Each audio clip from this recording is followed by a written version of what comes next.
Welcome back everybody to another episode of Direct Comparison. In today's episode, we're going to take another look at the recently released Horizon Forbidden West, and see how its final retail release has evolved since last year's State of Play gameplay demonstration. For this analysis, I'll be playing Forbidden West on the PlayStation 5, running in its 4K fidelity mode to ensure the highest possible quality. Though, bear in mind that while we will be taking a look at some visual elements like textures, characters, and object models, the footage on the left will ultimately look more blurry at times due to its video compression. So, the primary focus for this video will be more on the environmental layout, mission structure, gameplay mechanics, and the overall design. Now, before we get going here, I do feel it's important to clarify that the entire mission shown during the demo last year is not actually included in the final game. Every cutscene, every surprise reveal, and every enemy encounter shown is done so purely for the showcase. And while there are some similar events that occur throughout the course of the actual game, they don't happen in this location, or even with the same characters. That being said, the path taken by the player in the demo can be very closely replicated in the retail build, so we can at the very least try and retrace steps and piece together how this location has been modified. So let's jump right into it, with our introductory cutscene of a soldier awakening in the jungle surrounded by his fallen comrades. As he comes to, the game's protagonist, Aloy, appears on the scene, providing the soldier with aid and pressing him for information about her missing friend Erend. Not only does this cutscene not exist in the final game, but there doesn't seem to be any instance in the main story campaign where Erend is kidnapped by raiders and requires rescuing. As for the actual background scenery being shown here, I was surprised to find that the environmental design of this area remains somewhat intact. Using the game's photo mode, I was able to position the camera in roughly the same position as that initial POV in the jungle. And after tweaking the time of day and bumping up the overexposure option to 1.5, it starts to look a bit more recognizable. Every bit of vegetation shown in this frame is still exactly where it was, including the purple flowers, the ferns, the palms, and all of the moss lining the jungle floor. And while there's of course no fallen soldiers or lit fires here, you can actually still see the burnt grass from where those flames used to be, suggesting that this was definitely the area that they used to script out the demo. You've also no doubt noticed the dramatic change to the game's lighting, resulting in a very different look and feel, with toned down bloom and saturation, likely in an attempt to make the colors look more realistic. Then we have our first close-up look at Aloy.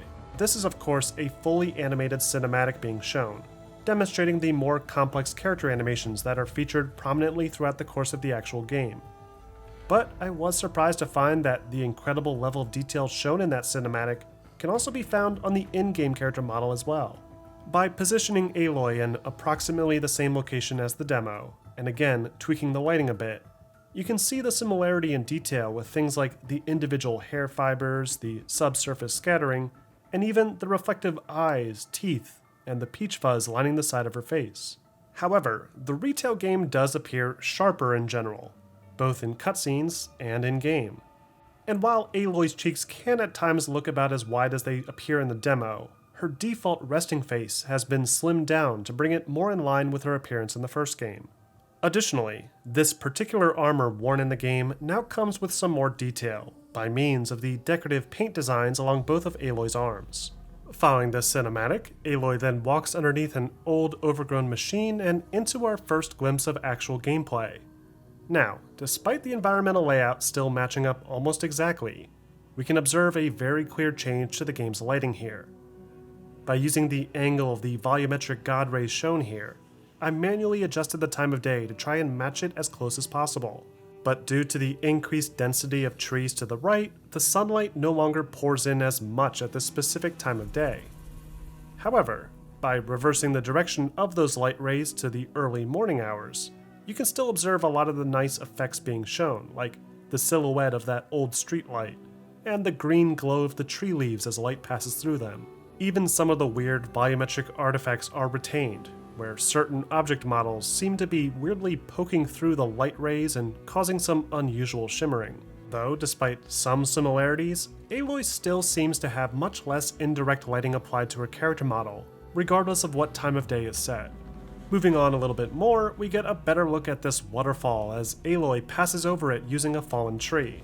This is the first area where we can definitely observe a drop in quality, as the water rapids here utilize fewer alpha effects than what was previously suggested, and the areas where the water supposedly flows downward look more angular and unnatural now, as opposed to before where you couldn't really make out that underlying surface face. Other than the waterfall and its connecting river, the whole of this environment remains surprisingly consistent, save for a few trees that have been added to some areas, and removed from others. The biggest consequence of this change is that this particular spot in the demo, used to reveal the large, wide-angle view of the ruins of San Francisco, is now almost completely blocked by this one tree canopy, which I find odd considering what it's blocking still looks nearly identical. One possible reason for this change is that the impressive reveal is actually used in a separate sequence shortly after discovering the island, where a large storm bird is scripted to fly over the player as they discover the city. The sunwings seen flying here in the background do occupy parts of the island as well, but they just aren't flying circles around the downtown area as suggested in the demo. As Aloy moves onto the beach, there's a few more noticeable, albeit minor, changes that have been made. Some of those decorative ruined structures and walls sticking out of the sand have been swapped out with more barnacle-ridden walls instead, likely to cut down on the need to render more complex shadows with the broken windows shown before. You'll also find that the lighting isn't quite as bright and vibrant, despite the time of day being set in a way that ensures the shadows are in the same positions. Changing the time of day to an earlier time does allow for more vibrancy, with some white sand, rich green palms, and blue water. But even then, the demo had a much more vibrant and colorful appearance. As Aloy proceeds across the flooded street corner, we get to yet another cutscene, this time revealing a pack of new machines called Clawstriders. These machines are featured prominently throughout Forbidden West, but this particular variant does not appear at this location. This area instead plays host to a more deadly fire-based Clawstrider that will roam around further down the street. They are not controlled by any rebel forces, though rebels can be found riding them further inland, complete with their own custom Regala paint job. Interestingly, this cinematic in the demo also seems to suggest that this is the first time Aloy has ever seen an enemy riding a machine. However, in the final game, Aloy discovers this much earlier, long before the player is able to reach the San Francisco Island location. After this cutscene ends, Aloy is soon after detected by a free-range Clawstrider. She dodges an attack, turns and fires an arrow, only to be stunned soon after. She then drops a smoke bomb, instantly confusing the enemy, and runs into a nearby ruined structure. In the final game, this scenario won't present itself, as there's no patrol route for any nearby Clawstriders that brings them through this building to the side. However, all of the attacks and evasion methods demonstrated are still available in the final game, and function the same as what was shown. After Aloy escapes that first Clawstrider, she then turns the corner into another, fires an arrow, and continues to flee. She veers off the path and up a collapsed roof, and then leaps off of a palm tree onto a platform below. Now, while a fire Clawstrider does occasionally walk up onto this roof here, the chase behavior demonstrated isn't nearly as aggressive in the retail build. They'll definitely pursue the player, but they're more prone to losing track of them if they manage to break the line of sight. This means that they won't follow Aloy into this church using a separate opening, and then attempt to climb the ramps as the player scales the central pillar. This isn't too surprising, as I felt this was easily one of the most scripted sequences of that demo, considering the enemies seem to patiently wait for the player every step of the way.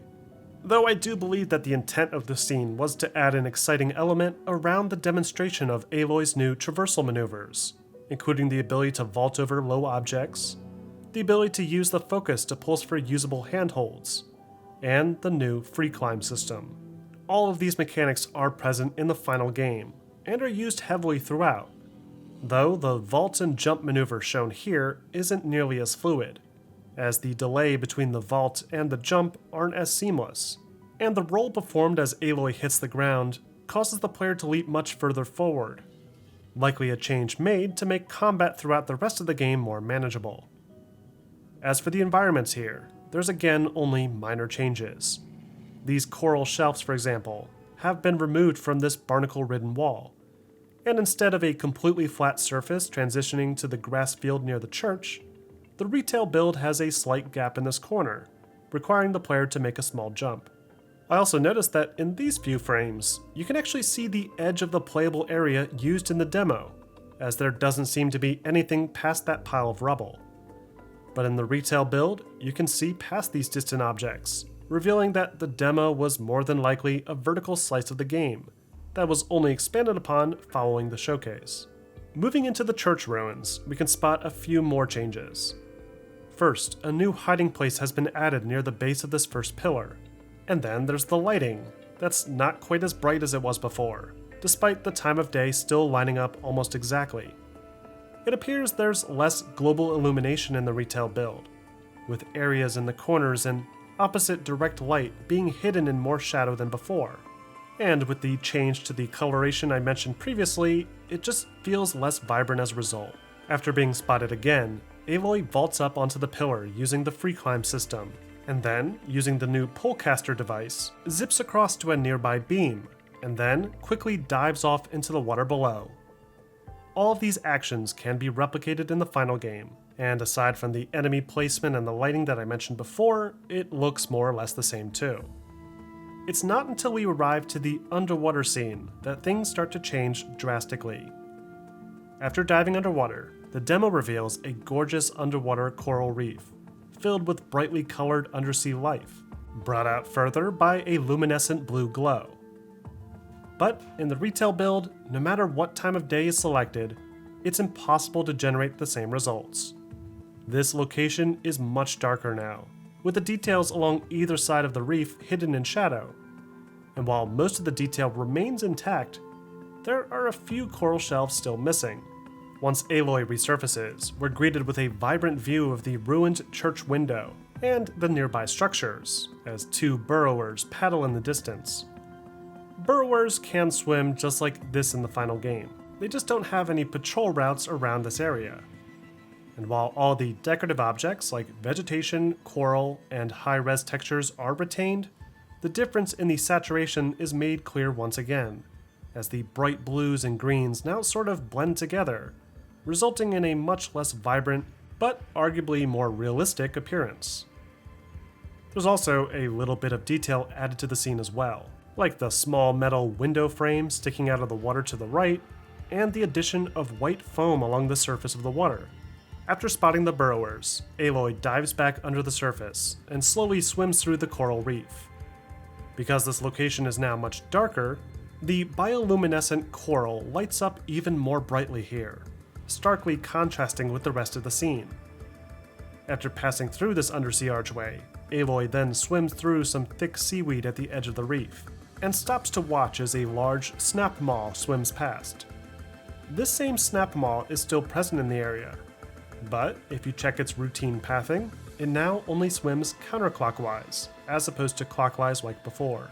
Once it passes, Aloy swims out to the edge of the reef towards a yellow ledge.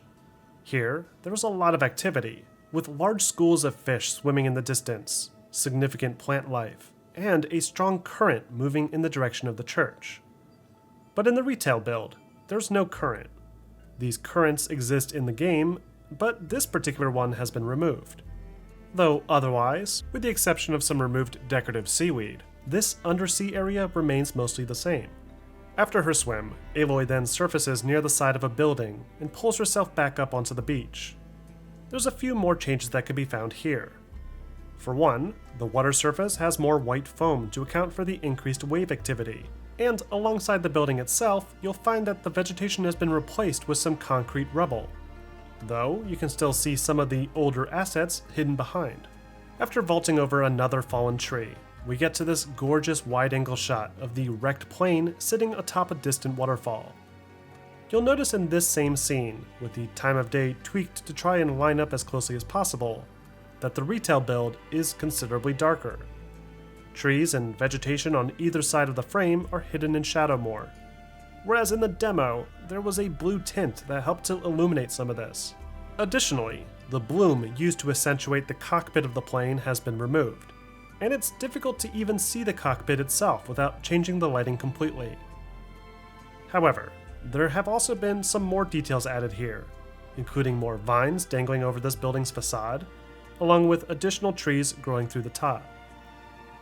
As Aloy proceeds forward, a third cutscene triggers, this time revealing rebels dragging Erend through the woods, who are also accompanied by a massive robotic elephant called the Tremortusk that knocks down several trees in its way. Again, the mission is not in the final game, but it is interesting to see that signs of its existence do remain, as the trees that the Tremortusk knocked down are still knocked down in the final retail build. Once they pass, Aloy then follows them into another beach area, where a few enemy rebels can be seen on the beach below. Staying hidden, she veers left and through a broken window, and then into some tall grass to get a closer look. In the final game, there's no rebels here at all, which at this point is to be expected. But strangely, the window here has been sealed off as well, as the structure has been replaced with a different building entirely, blocking off a portion of the tall grass that can still be seen inside. Once Aloy reaches the edge of the grass, she comments about the tent on the far side of the beach being Erend's. Despite the same ruined tent still being in the final game, there's no indication in the game itself that Erend has ever stayed there. And interestingly, the blue cloth canopy off to the side has been changed from a striped blue to a striped orange pattern, perhaps in some early attempt to associate it more with Erend's outfit of choice. Another key takeaway here is that some details have been removed. There's less rocks at the edge of the water here, and the wooden planks, while still present, seem to have sand covering most of them now. From here, the demo highlights Aloy's new melee combat mechanics, including a new silent takedown animation, some spear combos, and a new enemy grapple animation, courtesy of the heavily armored axe-wielding enemy here. After being thrown down, Aloy then uses a Valor Surge electric attack to stun the attacker, and then proceeds to latch on and detonate a resonator blast. Every one of these moves has been included in the final game, and seem to function the same as before. After this skirmish, Aloy continues her hunt for Erend, finding more traces of the Tremortusk in the nearby overgrowth, before turning towards a winding river, cleverly disguising San Francisco's iconic Lombard Street. Remarkably, this area has retained all of its rich detail, which was so impressive before that I fully expected to see a lot of that vegetation toned down. But instead, we see a few more details added in, like this metal plating on the ground at the start of the path. And while the lighting still doesn't match up quite the same, it does look fairly close this time.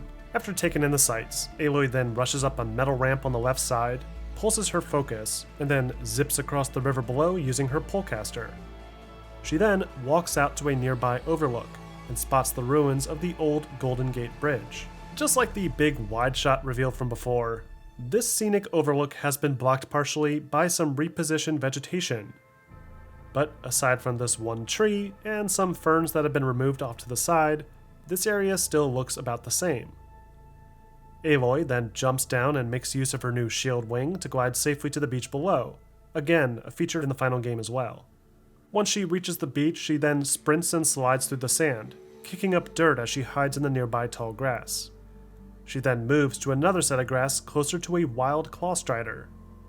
Now, unlike the church area from before, this old shipwreck location has absolutely no spawns for any type of machine. So while you can override Clawstriders and use them as mounts, it's just not possible to do here. For the sake of consistency, I've called in my own mount for this particular sequence. As Aloy emerges with her Clawstrider mount into this next beach location, you'll notice some odd red vegetation off here to the left. This is a key part of the game's narrative, as Aloy must stop this red growth from spreading throughout the world. But as this particular issue should be resolved by the time the player reaches this island, it's no longer visible here anymore. Though it can be seen often in the first few acts of the game. Finally, we reach the absolute biggest change here, the big fight with the Tremortusk. It no longer exists in the game at all, at least not this specific fight on the beach. The Tremortusk itself can be found in a few locations throughout the game, but these particular war-equipped Tremortusks appear to be limited to missions, mainly this one earlier in the game, as this was the only time I recall ever having a chance to fight one. Thankfully, fighting a Tremortusk does seem to function mostly the same as what was shown. All of the same weapons, attacks, and weaknesses, are all included, and the way it smashes through the environmental props is consistent with how other large machines can destroy pieces of environment as well. Which brings us to what actually roams this area in the final game. Instead of a Tremortusk, this beach now plays host to a new deadly machine called the Slaughter Spine. It's a similarly challenging fight to the Tremortusk, though this enemy's attacks are a bit different. But I was pleasantly surprised to find that the Tremortusk's laser attacks that were shown to create trails in the sand do still function the same way in the final release, as seen here in this desert region. Following this big showstopper of a fight, Aloy regroups with the now rescued Erend, who reveals that he has found what she's been looking for. She takes the device and activates it, revealing a map of the United States and some mysterious pinged locations on it. The camera then cuts to reveal a massive red storm cloud over the Golden Gate Bridge, serving as a cliffhanger to the end of the demo. Like with the red plants shown earlier, this red storm cloud is in the retail game, but it's not really shown in this location either, for the same reason as before. And that wraps up this episode of Direct Comparison. Overall, while I'm certainly disappointed they didn't incorporate at least some similar mission into the game to take advantage of this particular path, I'm happy to see that every actual feature demonstrated has been properly integrated into the final game. What's even more impressive is that the overall visual makeup of the game looks very close to what we were promised. Sure, the lighting has been changed, some enemies have been moved around, and there's a few small environmental props that were either relocated or cut entirely. But there's also other areas where things have actually been added to and improved upon. And overall, I'm very impressed with the outcome of this game's final presentation. But what do you guys think? Are you happy with the final retail build of Forbidden West? Or are you disappointed by something that was cut out? Let me know in the comments section. And don't forget to like and subscribe for more videos like this posted every week.